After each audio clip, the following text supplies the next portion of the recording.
네, 바쁘게 돌아가는 조기 대선 전국에서 정치권 쟁점들 짚어보겠습니다. 송영훈 전 국민의힘 대변인, 박민영 국민의힘 대변인, 김진욱 전 민주당 대변인, 조현삼 민주당 정책위 부의장 나오셨습니다. 안녕하십니까? 반갑습니다.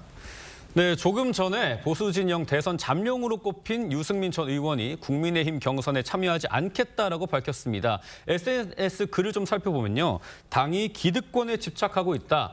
제대로 된 반성과 변화의 길을 거부하고 있다고 했습니다. 그런데 사용한 단어가 좀 미묘합니다. 경선 불참이라고 했거든요. 이걸 바꿔 말하면 무소속으로도 출마할 수 있다는 거잖아요. 이 결정 배경 뭐라고 보십니까? 상당히 모호하게 이야기를 해주신 측면이 있기는 한데 결과적으로는 경선 룰이 마음에 들지 않는다라는 이야기로 축약을 할 수 있을 것 같아요. 일전에도 전 국민 경선, 그러니까 국민 참여 경선을 하지 않으면 경선 참여하지 않겠다라는 식의 뉘앙스를 계속해서 이야기를 했었기 때문에 그 연장선으로 보이거든요. 그런데 유승민 전 의원 같은 경우에는 지난 전당대회 때도 당원 100%의 룰이 부적합하다라고 이야기를 하면서 불출마를 선언을 했었습니다. 네. 그런데 이런 모습들이 그 당이라는 것은 이 당원들의 그런 권리를 존중하고 당원들이 원하는 이념 기치를 실현시켜야 될 책임이 있는 것이거든요. 이게 룰이라는 것이 누구에게 불리하게 하는 것이 아니라 그런 당의 이념과 국민적인 니즈를 충족시킬 수 있는 절충안을 찾는 것인데 그런 것들이 특정 후보에게 유리하지 않다는 이유로 당 전체를 폄훼를 하면서 이렇게 그 대통령 선거도 아닌 경선을 불출마하겠다라고 모호하게 이야기하는 것 자체가 저는 좀 부적합하고 안타깝다라는 생각이 들고요. 또한 당이 이재명을 이길 생각이 없는 것 같다라고까지 이야기를 하셨는데 당이라는 것은 승리 가능성을 1%라 높일 수 있다라고 하면 그 무엇이든지 선택을 할 수 있는 것이 당이지 않습니까? 그렇기 때문에 저희가 현재 권한대행으로 있는 한덕수 권한대행까지도 출마를 해야 되는 게 아니냐라고 하는 이 의원들의 개별 목소리가 있는 것이고요. 그런 것들이 모두 다 당선 가능성, 재집권 가능성을 0.01%라도 높이기 위한 노력인 것이지 이런 것들을 폄훼해서는 안 된다. 이렇게 말씀을 드리겠습니다. 네, 그런데 유승민 전 의원은 보수 진영 유력 주자 중 한 분으로 꼽혀왔었잖아요. 앞으로 국민의힘 경선 구도 어떻게 될 거라고 보시는지요? 지금 주말 사이에 많은 변화가 있죠. 오세훈 서울시장의 불출마 그리고 유승민 전 의원의 불출마로 인해서 조금 더 중도적인 색채가 강한 분들, 그러니까 중도 보수라고 일컬어지는 분들의 영역에서 지금 큰 변화가 생기고 있습니다. 아무래도 그런 분들을 지지하던 당원이나 지지층은 가장 색채가 비슷한 후보로 옮겨갈 가능성이 높다고 보여지죠. 그렇다면 현실적으로 여기에 수혜를 받을 수 있는 주자는 현재로서는 2명 정도가 보입니다. 한동훈 전 국민의힘 대표 그리고 안철수 국민의힘 의원, 이 두 분이신데 구체적으로 누가 얼마나 수혜를 볼지는 지금 예단하기가 어렵습니다. 왜냐하면 이념적인 좌표가 어느 정도 비슷하다고 하더라도 유권자의 선택에는 굉장히 복잡한 요소들이 작용하기 때문에 지금 그런 것만으로 예단하기 어렵고, 다만 이번 한 주 동안 여론조사에 많은 변화가 있을 걸로 보입니다. 그동안의 여론조사들은 이 불출마 선언한 두 분들을 모두 다 선택지에 넣고 조사를 하지 않았습니까? 네. 앞으로 한 3, 4일 정도 지나면은 변화의 윤곽이 드러나지 않을까 생각합니다. 오세훈 시장은 불출마, 그다음에 유승민 전 의원은 경선 불참을 선언했습니다. 국민의힘 그야말로 혼란한 상황인데 지금은 좀 어떻게 보십니까? 글쎄, 오늘 일단 먼저 그 유승민 전 의원에 대해서만 먼저 말씀을 좀 드리면 이게 대선 불출마가 아니라 경선 불출마다 이렇게 지금 이 범위를 한정적으로 축소해서 말씀을 주셨는데 이것이 의미하는 바가 그 구체적으로 무엇인지 조금 더 지켜봐야 되겠습니다만 지금 경선을 불출마하겠다는 뜻이 탈당하고 무소속으로 본인이 계속해서 대선 행보를 하겠다라는 의미인지, 아니면 경선에는 불출마하지만 다른 후보들의 움직임에 어떤 그 영향을 좀 줄 수 있는 그런 움직임을 가져가겠다라는 것인지, 이런 부분들에 대해서 아직 명확하게 얘기하지 않은 부분, 이런 부분들이 이제 변수가 될 것 같고요. 특히 어제 오세훈 서울시장 같은 경우에는 원래 오늘 그 출사표를 대선 출마 그렇습니다. 선언을 하기로 되어 있었던 날 아닙니까? 그런데 갑자기 하루 전날 불출마를 전격적으로 발표한 그 이면에 어떤 다른 속사정이 있는 것 아닌가라는 생각이 좀 들고, 그런 과정들 속에서 지금 이 대선 국면이 국민의힘에서는 탄핵에 찬성했던 분들과 탄핵에 반대했던 분들의 어떤 대립적 구도가 형성되어 가는 과정 속에서 지금 유승민 전 의원이나 또 오세훈 시장 같은 경우에는 탄핵에 찬성하는 쪽에 그 입장에 있었던 분들이기 때문에 네. 앞으로 이 국면이 어떻게 정리되어 가는지, 특히 이 국면 속에서 누가 더 이 두 분의 불출마에 수혜를 받게 될 것인지 조금 더 지켜볼 필요가 있겠다, 이런 생각이 듭니다. 예. 네, 말씀하신 것처럼 어제 오세훈 시장의 불출마 선언이 있었습니다. 그 배경을 놓고 추측이 이어지고 있는데 어제 기자회견에서 오 시장이 밝힌 불출마 사유 먼저 들어보겠습니다. 나 아니면 안 돼라는 오만이 횡행해서 우리 정치가 비정상이 됐는데 저마저도 같은 함정에 빠져서는 안 된다는 결론에 이르렀습니다. 저는 이번 대선에 출마하지 않겠습니다. 비정상의 정상화를 위해서 백의종군으로 마중물 역할을 하겠습니다. 저의 비전과 함께해 주시는 후보는 마음을 다하여 도와서 정권 재창출에 매진하겠습니다. 네, 오세훈 시장 참모들의 반대에도 결단을 내린 걸로 알려졌는데 백의종군으로 마중물 역할을 하겠다라고 하는데 앞서 다른 이유가 있지 않겠냐라고 짚어주셨는데 진짜 불출마 이유가 뭐라고 보시는지요? 저는 오세훈 시장의 입장문이 상당히 많은 고민을 거쳐서 작성됐다는 생각이 들었거든요. 예. 또한 저희가 한 명의 정당인으로서 또한 정당의 정치인으로서 눈여겨보고 가슴에 새길 만한 그런 문장들이 많았다라고 보고 있습니다. 대통령을 2번이나 탄핵을 시켰다, 당하게 만들었다라는 것은 당연히 대통령을 배출하고 적절히 뒷받침하지 못한 정당과 그 소속 정치인들에게도 책임이 있는 것이고요. 그에 대해서 꼭 날 필요가 없다. 누구라도 정권 재창출을 할 수 있다라고 하면 얼마든지 백의종군 하겠다. 이런 메시지들은 사실 당연한 선당우사의 자세라고 저는 보이거든요. 그렇기 때문에 이상의 과도한 추측은 좀 불필요하다라고 보고 있고요. 실제로 오세훈 시장 같은 경우에는 여전히 그 4강 구도에 충분히 들어갈 수 있을 정도의 경쟁력과 저력을 가진 후보였다고 저는 생각을 합니다. 그렇기 네. 때문에 뭔가 일련의 어떤 지지율 하락과 그런 과정 때문에 불출마를 선언했다라는 것 자체가 저는 맞는 추론은 아니라고 보고 있고요. 그런 측면에서 오세훈 시장이 백의종군의 메시지를 저희 모두가 가슴에 새기고 정권 재창출의 마중물로 여기는 것이 바람직하다라고 저는 보고 있습니다.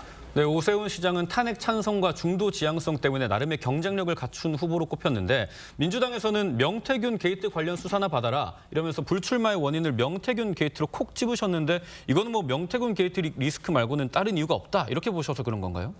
여러 가지 이유가 있을 수가 있죠. 물론 오세훈 시장이 어떠한 심정으로 그러한 결정을 내렸는지 제3자 민주당 입장에서 정확하게 알 수는 없는 부분도 분명히 있습니다. 그렇지만 우선 말씀을 드리고 싶은 것은 명태균 리스크에 가장 앞서 있는 분이 오세훈 시장 아니겠습니까? 압수수색도 당했고 조만간 소환 조사가 이루어지겠죠. 아마 그 조사 과정에서는 오세훈 시장이 얼마나 명태균 씨와 연결되어 있는지 지금까지 했던 발언들이 얼마나 거짓된 부분들이 남아 있었는지에 대해서 아마 명명백백하게 밝혀질 수밖에 없을 겁니다. 그렇다고 한다면 앞서 여러분들이 말씀을 하셨지만 오세훈 시장은 유력한 국민의힘 후보 중에 하나죠. 4인 경선에도 충분히 들어가실 수 있는 분이고 최종 2인 결선에도 갈 수 있는 그런 저력도 있는 분으로 여겨지고 있습니다. 그렇다고 한다면 자칫 잘못하면 본인이 가지고 있는 그런 명태균 리스크 때문에 국민의힘 입장에서 큰 부담이 될 수도 있다. 이러한 결정을 내렸을 수도 있는 것이고요. 그 결정 중에 하나로 명태균 리스크를 충분히 고려할 수 있는 부분이 아닌가 생각이 들고 좀 덧붙여서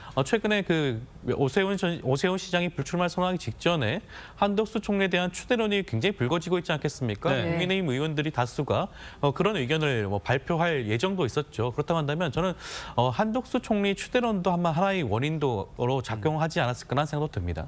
네, 방금 말씀을 해주셨는데 이 한덕수 차출론이 제일 큰 배경이었다. 어떻게 생각하시나요? 그것은 그야말로 추측의 영역이고요. 오세훈 시장이 발표한 불출마 선언문을 보면은 그것을 암시할 수 있는 내용조차도 저는 전혀 없다고 생각합니다. 오히려 그 문면을 보면은 오세훈 시장이 얼마나 깊은 고심 끝에 이 불출마라고 하는 결단을 내렸는지를 알 수 있게 하는 문장들이 곳곳에 있습니다. 예를 들면은 그동안 우리 당이 잘못된 여론에 편승해서 국민 여론을 잘못 이끌었고 공당으로서 깊은 과오를 통렬히 반성해야 된다라는 언급이라든가 또는 과거의 낡은 보수와 단절하고 새로운 보수의 길을 열어야 한다. 그리고 우리가 지킬 대상은 특정 개인이나 세력, 진영이 아니라 국가 공동체여야 한다. 이런 문장들이 곳곳에 녹아 있거든요. 예. 그렇다면은 오세훈 시장이 지금 시점에서 보수가 가야 할 길을 깊이 고민한 끝에 본인이 지금 해야 할 일은 당장의 이번 대선에 출마하는 것보다는 근본적으로 보수를 쇄신하는 작업이어야 된다라는 판단을 내린 것이 아닌가 저는 그렇게 보고 한덕수 총리에 대한 차출론과는 무관하다고 봅니다. 네, 오세훈 시장이 이른바 한덕수 대행 차출론에 어떤 영향을 미칠지도 주목이 됐는데요. 오 시장은 이 한덕수 대행이 스스로 입장을 밝혀야 한다고 강조했습니다. 들어보시죠. 대통령으로서 국정을 책임지겠다 하는 입장이 되시려면 본인의 의지, 본인의 결단으로 국민 여러분들께 제가 나라의 미래를 이런 방향으로 책임지겠습니다라고 하는 입장을 스스로 밝히고 국민 여러분들의 선택을 기다리는 그런 마음가짐이 가장 필수적인 마음가짐이라고 생각합니다. 총리께서 이런 스스로의 결단의 의지로 임해 주실 것을 기대하고 있습니다. 우리 송 대변인께서 추측의 영역이라고 말씀하셨지만 그래도 궁금해하는 사람들이 많거든요. 오세훈 현 시장의 발언이 한덕수 대행의 출마에 힘을 실어주는 발언 아니냐 이렇게 보시는 분들도 계세요. 출마에 힘을 실어준다고 볼 수 있을 것 같습니다. 저는 왜냐하면 오세훈 시장의 가장 강한 경쟁력이다라고 한다면 아무래도 중도 확장성 이런 부분 아니겠습니까? 그리고 네. 또 한 가지는 이 서울시정을 오랫동안 경험했던 그런 행정가로서의 경험 이런 부분들에 대한 그 장점이 있다고 하는데 본인하고 이 캐릭터가 거의 상당히 많이 겹친다, 비슷하다라고 하는 사람이 지금 유일하게 있다면 한덕수 권한 대행밖에 없을 것 같습니다. 예. 지금 한덕수 권한대행에 대해서 이 그냥 개인적인 의원들 몇 분 차원의 그런 발언들이 출마를 촉구하는 발언들이 나오고 있는 것이라고 이제 이렇게 좀 톤 다운을 지금 국민의힘에서는 하고 있지만 네. 사실상 국민의힘 지도부가 한덕수 권한대행을 이미 그 상수로 놓고선 지금 이 그 본선 경쟁을 준비하고 있는 거 아니냐 이렇게 볼 여지가 굉장히 많이 있습니다. 예. 특히 국민의힘에서 나오는 반응들을 보면 지금 이제 내일 모레 이틀 동안 경선 후보 등록이 있습니다만 그 등록에서 최종적으로 선출된 1인과 한덕수 권한대행이 무소속으로 해서 단일화하는 시나리오까지 구체적으로 얘기들이 나가고 있어요. 그렇다는 것은 이미 국민의힘 내부에서도 본인들이 선택한 자당의 후보보다는 한덕수 권한대행에게 조금 더 마음을 보내주고 있는 모습인 것이고 그런 부분들이 이 오세훈 시장으로부터 그 뭔가 본인이 이 결단이 필요하다라는 부분까지 연결된 것이 아닌가라고 보여지고 그리고 이제 오세훈 시장이 방금 전에 말씀 주셨던 부분 본인의 결단 이 부분은 굉장히 중요한 거예요. 누군가가 이 권력 의지를 만들어줄 수는 없습니다. 그 권력 의지가 있다면 본인 스스로 그 권력 의지에 대한 부분을 국민들께 진솔하게 말씀드리는 시간, 저는 그것은 빠르면 빠를수록 좋다고 네. 보고 지금의 권한대행이 이 조기 대선을 관리하는 중립적 의무를 가지고 있어야 되는데 그런 부분들을 포기하실 것 같다면 애진혁의 빠른 선택, 그것이 국민들에 대한 예의다. 이런 말씀도 좀 덧붙여 드립니다. 예. 네, 국민의힘 경선 후보 등록이 바로 내일부터인데 그야말로 이 한덕수 차출론이 이 이슈를 블랙홀처럼 빨아들이고 있습니다. 여야에서는 관련해 어떤 입장이 나오는지 먼저 들어보시죠. 본인이 가급적이면 그냥 열차에 빨리 타셔야죠. 그러셔야 당의 지원이 되죠. 예. 네, 밖에 계시면은 어렵죠. 만약에 뜻이 계시면은 속히 들어오시는 게 맞다 생각합니다. 한덕수 대통령 권한대행에 대한 국민의힘의 애처로운 구애가 눈뜨고 못 봐줄 지경입니다. 출마할까 말까 간만 보는 한덕수 총리도 꼴불견이긴 마찬가지입니다. 네, 말씀하신 것처럼 후보 등록이 내일입니다. 한대행이 이 대선 열차에 탑승을 한다고 해도 경선이 현실적으로 가능할 거라고 보시는지요? 아무래도 사실 내일 당장 사퇴를 하는 게 아니고서야 현실적으로 어렵다라고 보죠. 그렇지만 무소속으로 출마하는 가능성도 충분히 열려 있다라고 생각을 합니다. 저희가 일전에 그 고 노무현 대통령과 정몽준 회장의 사례를 좀 레퍼런스로 생각할 수 있을 것 같은데요. 당시에도 이 양당이 이제 한쪽에서는 당의 그런 당심을 모으고 한쪽에서는 민심을 모으는 형태로 막판에 시너지를 극대화하는 그런 협업을 했었던 거거든요. 그런 네. 식으로 한덕수 권한대행이 사실 대선은 우리가 시대정신이라고 하지 않습니까? 지금 이 단연간의 정쟁이 계속해서 이어지는 상황에서 이재명 대표라는 사람이 또다시 대통령이 됐을 때 또 국정이 혼란스러워질 수 있을 거라는 여러 우려들이 있을 것으로 생각을 합니다. 그렇기 때문에 이 탄핵 심판 국면에서 심지어는 본인까지 탄핵을 당했음에도 불구하고 좀 무게를 잘 지켜줬던 국정을 안정적으로 이끌었던 한덕수 권한대행에 대해서 좀 관리형 리더로서의 국민적인 그런 어떤 필요성과 목소리가 있는 것이거든요. 저희 정당 역시 그런 목소리가 있기 때문에 선제적으로 나와 있기 때문에 저희가 그것들을 추대한 형태로 얘기가 나오는 것이지 저희가 그런 지지가 없는 사람을 억지로 만들 수는 없는 것입니다. 또한 하나의 단서로서 지금 누구보다 민주당이 가장 격렬하게 견제를 하는 대상이 아이러니하게도 저희 당내 정치인들이 아니라 한덕수 권한대행이거든요. 그런 게 즉슨 민주당 입장에서도 충분히 위협이 된다라는 것이고 그런 측면에서 지금 이 한덕수 권한대행에 대한 국정 운영의 기대감도 상당히 높은 그런 상황입니다. 그래서 좀 당분간은 이 어떤 선거 관리자로서 또한 국정을 이끌어가는 우리 헤드쿼터로서 역할을 해주신 다음에 좀 무소속 출마 등의 방향으로 뭐 그런 시나리오가 가능할 것으로 저는 보고 있습니다. 민주당에서는 지금 한대행을 향한 국민의힘의 구애를 못 봐줄 지경이다. 한대행이 출마할까 말까 간본다. 이렇게 비판을 하고 있습니다. 왜 이렇게까지 말씀을 하시는 건가요? 이전에 전례가 있지 않겠습니까? 윤석열 전 대통령 정권이 들어서고 난 다음에 몇 차례 전대가 있었죠. 그 과정에서 항상 용산 대통령실에 입김이 있는 후보가 항상 앞서 나가거나 한번 당선이 되기도 했던 경우가 있었죠. 지난번 한동훈 전 대표가 출마했던 그 전대도 마찬가지였습니다. 그때도 대통령실에서 입김이 강한 후보가 3명이나 나와서 그때 여러 가지 그 문제가 많지 않았겠습니까? 그런 측면에서 살펴보게 된다면 윤석열 전 대통령이 지금 파면 이후에도 여전히 한덕수 총리를 통해서 어떠한 사저 정치 같은 것을 꿈꾸는 게 아닌가라는 말들이 나올 수밖에 없습니다. 그러한 모습이 이번에 다시 한번 재현된다고 보여지는 것이고요. 윤석열 전 대통령이 대통령이 되었던 지난 대선도 마찬가지였어요. 그때도 사실은 앞서 말씀하신 것처럼 뭐 무소속으로 나왔다가 단일화 과정을 거치는 게 어떻겠냐는 말들이 나왔었죠. 여러 가지 그런 대안들에 대해서 아마 여러 가지 논의가 나오는 것으로 보여지고요. 그 과정이 한덕수 총리가 최근에 그 헌법재판관을 무리하게 임명하는 그 절차와 그 과정과 연결되어 있는 것이 아닌가. 여전히 윤석열 전 대통령의 그런 지시에 따르고 있는 모습이 아닌가라는 그런 우려조차 들고 있지 않겠습니까?